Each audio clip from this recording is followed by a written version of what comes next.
What's going on, everybody? Welcome back to yet another edition of Trojan Dash, the Pac-12 Tournament and March Madness special edition of Trojan Dash. I'm Nathan Ackerman, one of your co-hosts, as always. And today, as always, I am joined by my co-host, Anthony Gharib. Anthony, how are you doing on this fine Wednesday? Is it Wednesday? On this fine Wednesday? Yep, today's Wednesday. Probably mixed you up because last time we weren't live, it was a Thursday. That's right. But I'm feeling better than last week. Big wins. What about you, Nathan? Yeah, it's definitely one of the most exciting times of the year for me. It's like October playoff baseball and then March college basketball playoff chase. It's such a fun time of year. Let's get right into it. Anthony, why don't we go through every single game of the pack? Oh, we already got a question in the chat from our guy Wills Rice over at Sun Devil Dash. First question, which team do you least want to see in the championship and why is it Arizona State? Well, actually, I would be fine with seeing Arizona State in the championship game because that means Oregon is not there. I honestly, Wills, I don't know if I have any promising things to tell you about the Sun Devils matchup with the Ducks. The Ducks look like a pretty complete team right now. They're playing great basketball. But if you have a different opinion as to why Arizona State's going to take down Oregon, please let me know. That was an exciting game. We are recording this with two Pac-12 tournament games. Recording this. Why do I say that? We're already live. We are talking about the Pac-12 tournament with two tournament games already under our belt. The first one of those was one that Wills alluded to, of course, because Arizona State moved on. They took down Washington State. They took them down by a score of 64-59. And then right now we have Washington and Utah wrapping up just around now. I think last time I checked, they were up by 7 with 43 seconds left. So that game looks like it's pretty much over. Washington seeing an early exit in the Pac-12 tournament, which I think is no surprise to really anybody. But Wills, to answer your question, I would be ecstatic to see Arizona State in the Pac-12 tournament game, in the Pac-12 tournament championship game. But I don't think it's going to happen. I apologize for that. Anthony, what do you think? Which team do you least want to see in the Pac-12 championship game? Well, Oregon will be the one. I think Oregon is just catching fire right now. They got some big wins on their belt. Colorado is still the one I'm scared about. I still have nightmares. I don't want to think of that if that possibly happens. But Oregon is the one. If we get UCLA, shout out to my people at UCLA. I'm so sorry about that game, whatever. But, I'm not too worried about those damn Bruins. Just get Oregon. Oregon is the main one. Like you said, Arizona State, if they get there, congrats. But, Remy Martin and Alonzo Verge, those guys are hoopers. Those guys are hoopers. Wills is saying, don't count out a miraculous ASU win over Oregon and then losing by 30 plus. I won't count that out at all. I could see them pulling it out. Look, I said I don't think it's going to happen, but I think I could definitely see that happening. I don't think that's. I mean, I don't know if Oregon, they are the one seed. They did win. It did win the Pac-12 regular season championship, but I don't know if there's some like world beater that nobody can take down in the tournament. So definitely should be a good game. That one's tomorrow at 11:30 a.m. But Anthony, let's get into some of these other games right now. Why don't we do a little bit of rapid fire for all the non-USC games, and then we can talk about the Trojans in depth when we come to it. I'm sure we're going to have more discussion about a potential USC-Colorado matchup. But Anthony, give me your prediction for the last game of the night. You've got number 11 Cal taking on number 6 Stanford tonight at 7 o'clock. Who takes that to go match up with Colorado tomorrow? Yeah, Stanford should win the game. I mean, if you watch the game, look, let's say you didn't watch that USC game against Stanford, then you probably think Cal will win. But I think Stanford is going to take care of business. I think they're just far more superior, especially if Oscar da Silva is playing. I think he's just an outstanding talent. And they should be able to get that and then obviously face Colorado in the next round. So I think for sure Stanford could take it. Yeah, me too. I got Stanford taking that one. What do you have against I guess we just talked about this, but Arizona State, Oregon, who do you have? My heart says Arizona State, just because I want Oregon to get out of the way. But my mind says Oregon. It just makes the most sense. Arizona State is undermanned. They don't have Josh Christopher, Marcus Bagley. That kind of just puts them a little short in terms of depth. I think Oregon is riding a high tide right now. That they've finished strong, and I think they're going to be able to handle business and move on to the next round. Me too. I'm going to take the Ducks. I think they come in with a lot of momentum on their side. I think they're just one of the more complete basketball teams in this entire conference. So I think the Ducks will take care of that. I will say I think it'll be a single-digit game. I think Arizona State has too many playmakers to go away easy in that one. And like we were talking about with our guy Wills, could see Arizona State pulling it out. If I had to put money on it, I'd take the Ducks. Oregon State, UCLA, Anthony. UCLA obviously coming in off of a crushing loss to the Trojans with that game-winning three by Taj Edey. USC didn't lead the entire game except for like 1.4 seconds in that game. So who do you got between the Beavers and the Bruins? Yeah, well, UCLA is coming in with 3 straight losses, so I would expect them to get a win here.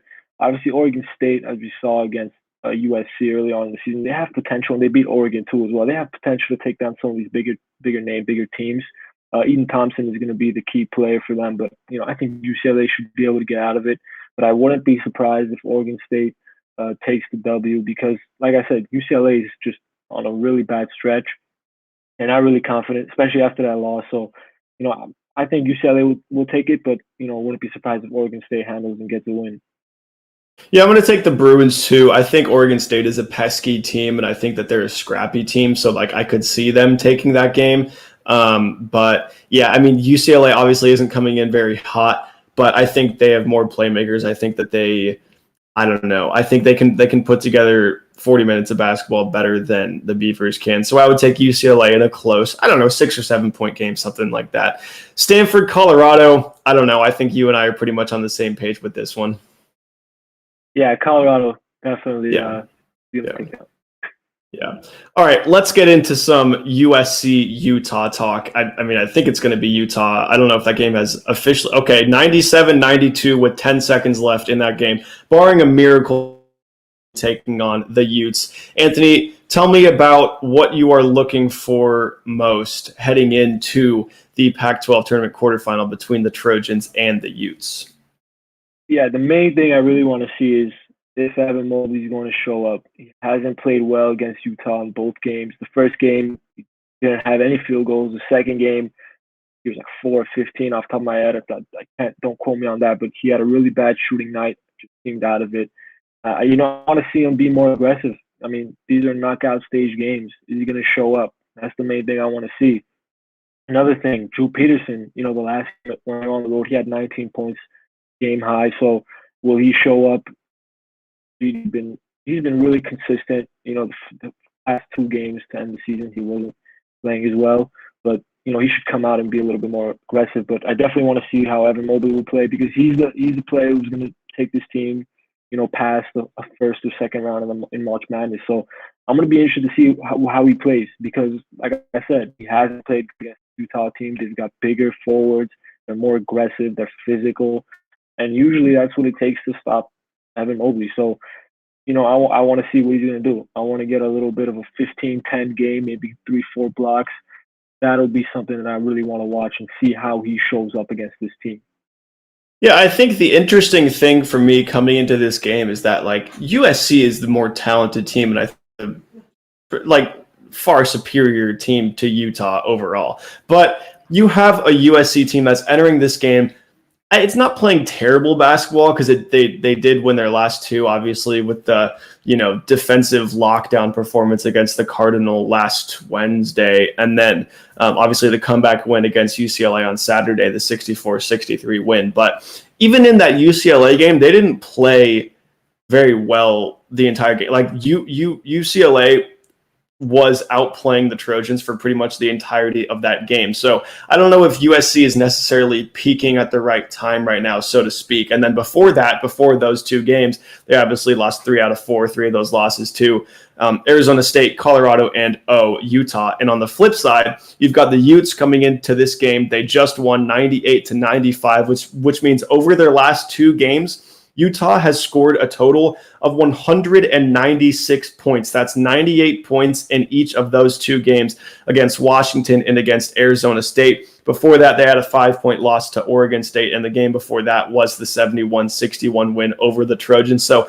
this is probably the best basketball that Utah has played all season right now, and not the worst basketball that the Trojans have played, but not their personal best either. So I think you have these teams matching up at a really interesting time. With all that said, I just don't see the Trojans losing this game. I think that when push comes to shove, look, the 71-61 loss that the Trojans had to the Utes in Salt Lake City was their fourth game in 7 days. They were looking kind of sluggish and slow for the entirety of that game. Obviously, the altitude from the Colorado game previously kind of seemed to be weighing them down a bit. Andy Enfield was saying they looked like they were playing at 50% speed. Now you have, they played on Wednesday against the Cardinal. They played on Saturday, 3 days later against the Bruins, and now they will have had 5 more days off before taking on the Utes. Now, it won't be it'll be a road game, but it'll be a road game for Utah too. So it seems like that game just felt like kind of a one-off right there, and especially concerning Mobley, right? He didn't have that many field goal attempts either, right? It was kind of hard to get him going. It wasn't a perfectly coached game by the Trojans, and we'll talk more about Andy Enfield later on in the show because big news for him this week, of course. But I just think that sort of those external factors that were affecting the Trojans in that 10-point loss aren't necessarily going to be there, and I see USC taking care of this one. But let's move on because we are already 12 minutes into the show. We haven't even touched the quarterfinal yet, or the semifinal yet. It looks like we have Oregon and UCLA matching up in the semifinal on the other side of the bracket. Quick, give me, Anthony, who do you got in that game? I think it kind of depends on how those previous games go. If UCLA comes out and they just stomp all over Oregon State, then, Oregon kind of struggles with Arizona State.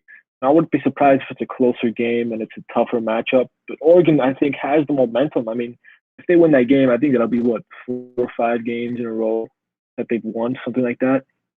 So, I mean, you compare that to UCLA, who dropped 3 games in a row and came out with a win against Oregon State. I mean, I expect Oregon to take care of business. They're just a hotter team right now. They seem more confident. Everything's clicking. I think Chris Duarte has just been playing outstanding. And it also depends, too, if we didn't talk about this, but if Johnny Juzang plays. He didn't play against UCLA. They said, Mick Cronin said he was available, but didn't end up playing. He was available if they needed him. So it'll be interesting to see if he plays. But Oregon, I think, is a team that'll handle this game for sure. Yeah, I mean, we kind of saw last week when the Trojans needed UCLA to beat Oregon. UCLA had a pretty decent lead, not a huge lead, obviously not an insurmountable lead because they blew it late in that game, but it seemed like Oregon was kind of jogging the entire game. And then when they were like, oh, shoot, we might lose, they kind of turned it on and suffocated them the entire game. And it seems like, if they're playing like that from start to finish or even for a half, it seems like they should be able to take care of that one. USC, Colorado, round 3. Obviously, Colorado won the 2 regular season games between these two teams. Anthony, give me your unbiased, objective opinion when our predictions are correct and these two teams match up in the semifinal with a chance to play, I guess, Oregon in the championship game. Who takes it? I'd rather we not talk about this. Colorado, the past weeks, months, I've had trouble sleeping. I keep thinking about Jariah Horn's 24 points off the bench, the 6 of 9 3-point shooting, McKinley Wright, 13 assists. This is a really good Colorado team, and I don't care what anyone says. I mean, they're really freaking good. And I think USC should. Look, it's the 3rd time, and you know what they say, 3rd time's a charm. And if that's the case, then USC should win the game. In my opinion, I think, those are winnable games. The first game, for sure, I think was winnable. They went like 5-6 minutes without scoring. And then the second game, Colorado shot like 60% from 3. So, how many more times is that going to happen? I think the losses are kind of blown out of proportion. I think those were games where USC could have won. I think that this is the time where they're going to win. It's the 3rd matchup. Andy Enfield and the coaching staff, they know what to expect. But the main question is can Evan Mobley get involved? He's had bad games against Colorado, but in my opinion, unbiased, I do think USC will get the win this time.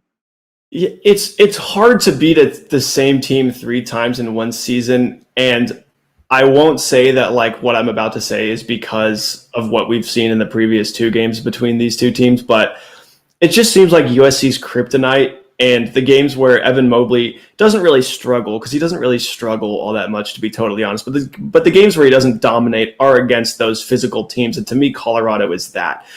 So it seems like to me, USC is going to need some kind of different game plan to sort of establish their bigs, establish Mobley down low, or else it's not going to be a fun day for the Trojans. I think if I had to put my money on it right now, I always say I could see USC winning this game, and that's the case with this game too. But if I had to put my money on it right now, what I've seen the previous two matchups, what I think about this Colorado team, I think that USC's ceiling is higher, but I think right now Colorado's playing like the better basketball team, and it's just a bad matchup for the Trojans. So I wouldn't be surprised if they take that. But I've got Colorado winning it as of now. Of course, we'll need to see how the two teams play in the quarterfinal too. But right now, I've got Colorado winning that game, going to the championship, taking down Oregon in the Pac-12 title game. This is kind of the second straight year where I think that the seeds in the tournament are kind of misleading, because this is the second straight year where I think that Colorado is, if not the best team in the Pac-12, playing like the best team in the Pac-12. Last year, I think they were the 6th seed. Obviously, the tournament never even happened, but I think if it had, Colorado would have gone pretty deep. And I sort of see the same thing happening now. Colorado's the 3 seed, but I think that they're playing like the 1 seed, and I think that they're going to win the tournament. Yeah, no, I definitely agree. I think that they're hot, and they're an older group. I mean, it's a group of seniors. They're experienced. They know what it takes. And this is really the dark horse team in this conference. I mean, they can match up with practically any team. They've had some bad losses, obviously, but they've had some huge wins too. I mean, they beat UCLA, USC, Oregon. These are the other top 3 teams in the top 4, so they have the potential to do it.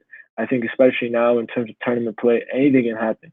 Colorado is a very, very dangerous team, and it's just a bad matchup, not only for USC, but any other team in the conference right now, especially in a tournament style, knockout style game.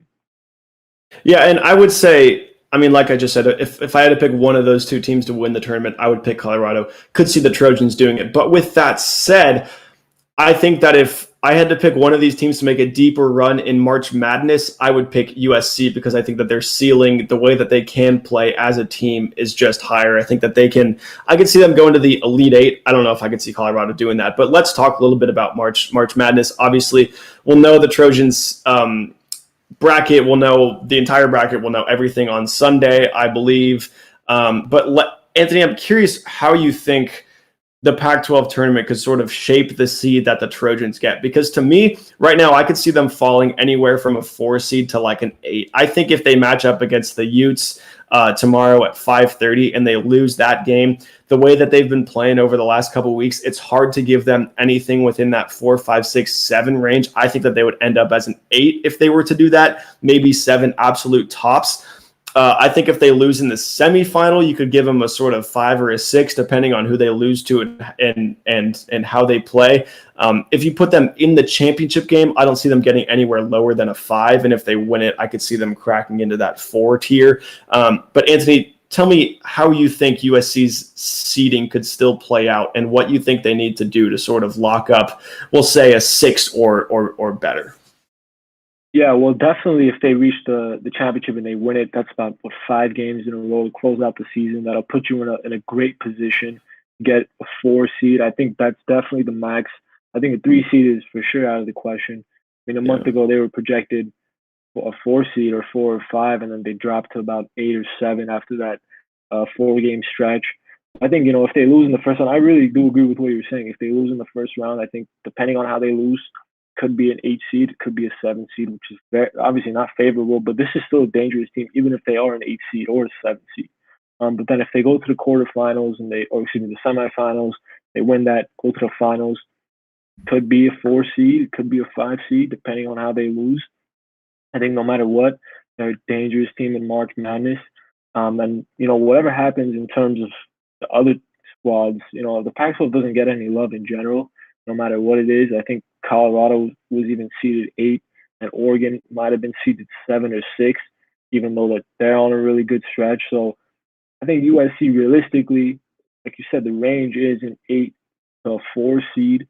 I do think that they will be able to get a 5 seed. I don't want them to get a 5 seed, but I do think that they'll end up getting a 5 seed because that's always dangerous. 5 to 12, 3 out of 4 times every year, 5 seed loses. I mean, it seems like that all the time. So I do think they'll get, probably most likely a 5 seed.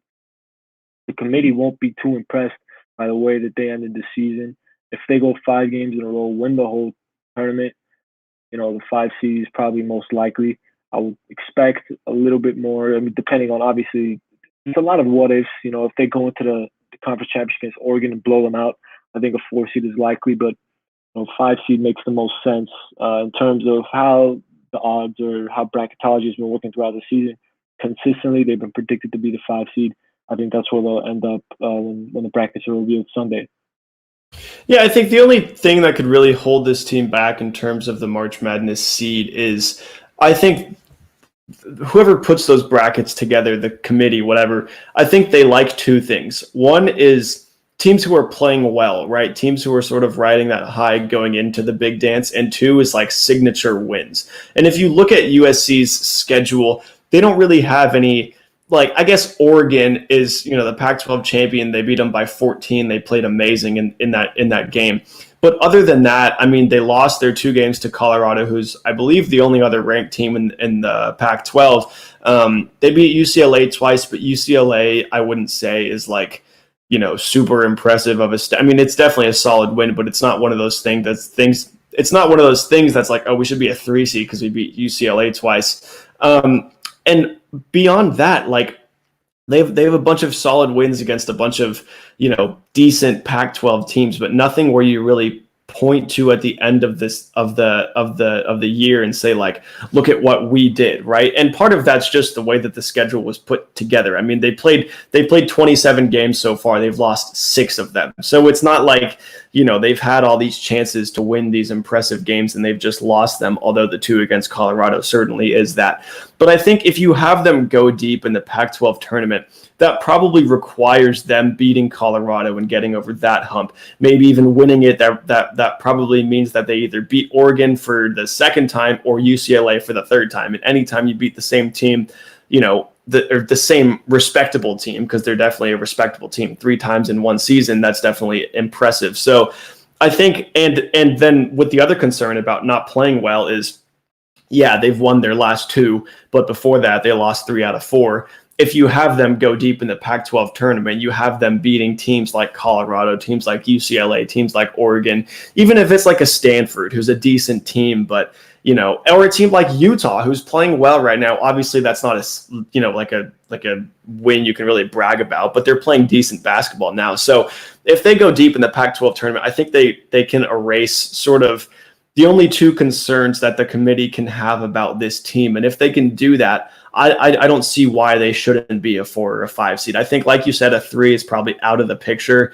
Definitely better than that, of course. But yeah, if they go deep enough, you have them playing well, you have them riding that high, and you have more solid signature wins. So I think that they can really help out their own cause beyond just the eye test and looking good and playing well. They can really add to their resume in the Pac-12 tournament, despite there not being any typical powerhouse teams in the Pac-12 this season. Yeah, I mean, look, they're in the position, they can dictate whatever seed they want to be. I mean, they're in that position. You just got to win 3 more games, 3 straight games, and you could basically be a 4 seed. And, they have the luxury of, their fate is in their hands, really, because if they lose, then obviously the seed's going to be lower, but they have the opportunity to, it's like they don't have to have, like, for example, they don't have to have Oregon State beat Oregon for them to get a higher seed. They just have to win their games, and that's it. They don't have to worry about anyone else. So I think that's a good position for them. But like you said, the statement wins are a problem. To be honest, I think their statement win was against UCLA last weekend because they shouldn't have won that game, and they still found a way to do it. So I think that's their statement win. But it's not as impressive as in Colorado knocking out USC twice, UCLA once, Oregon. So I mean, it obviously depends on the Pac-12. It's like a Captain Obvious moment. Yeah, well, obviously it depends on the Pac-12, but it really does. It depends on the tournament because the committee looks at the recent games and looks at how well you're playing in March, and they got to step it up now. And it's only a matter of time until we see what happens because they play tomorrow and then Friday and then Saturday. Obviously, if they win, But the highest their ceiling really is 4 seed, and in my opinion, anything below, if you're a 6 or 7 or 8 seed, I think it's a huge disappointment considering the fact how they were playing a month ago and the streak they were on. Yeah, that would also mean that they didn't win the Pac-12 regular season or tournament, so that would definitely be disappointing. Anthony, it's pretty impossible to get through this show. Obviously, USC has not played yet this week, which means the biggest news of the week for the Trojans was the Pac-12 awards, specifically some guy named Evan, something like that. He won Pac-12 Defensive Player of the Year, Pac-12 Freshman of the Year, Pac-12 Player of the Year. Evan Mobley is a certified stud. Anthony, tell me how you reacted when you saw that news. Are you surprised by this at all? He's the only player in Pac-12 history to win all 3 awards. I think he's the first player to do it since some guy named Davis Anthony from Kentucky. Pretty impressive season from Evan Mobley. Tell me, do you think he's definitely deserving of all of that, but just talk a little bit about how you reacted when you found out the news and whether or not you were any ounce bit of surprised at all. Definitely not surprised about defensive and freshman player of the year. I thought that was just a no-brainer. I mean, he was freshman player of the week 7 times, and no other player had done it more than twice, so it just made complete sense. I was actually a little shocked he won player of the year because, in my opinion, I thought he was player of the year, but I didn't know if anybody else would give him that type of credit. I think I wouldn't be surprised if it went to someone like a McKinley Wright or even a Chris Duarte. I think AP voted Chris Duarte, so I was slightly surprised, but I knew in my heart I thought he's the best player in the Pac-12. I just didn't think that the Pac-12 would vote that. So that was a little surprising, but everything else, I mean, clearly defensive player of the year and clearly freshman player of the year. I mean, that's just no debate. But he deserved it. He deserved all 3, and he's just he's just an outstanding talent. Yeah, I think I'm with you there. I think he was the Pac-12 Player of the Year, or he was deserving of that honor. I did think that they were going to try to give it to somebody else, just because I don't know, it's a little boring to give one guy all the awards. So I did think McKinley Wright was definitely a candidate to win that. But when push comes to shove, they were looking at it and they said Evan Mobley is probably the best player in the Pac-12, and they gave him the award. So I think makes a ton of sense from that aspect. But I also want to talk about Andy Enfield because he gets a lot of heat, as every USC head coach in every sport does. But I think if you take a step back and you look at where this program was in 2013, and I wasn't a diehard USC fan. I'm still not a diehard USC fan. I'm an objective journalist. I cover the team.